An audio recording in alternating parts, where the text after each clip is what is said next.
বাবা, বল বচ্চ।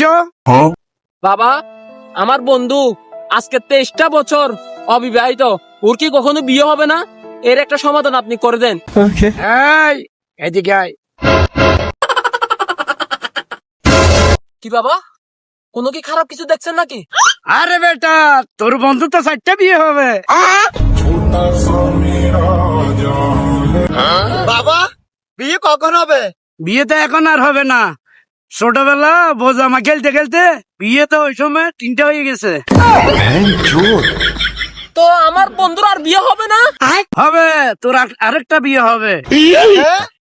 বিয়েটা কখন হবে? হবে, যেদিন তোর বিয়ে হবে সেদিন রাতে তোর বউ ফালাবে।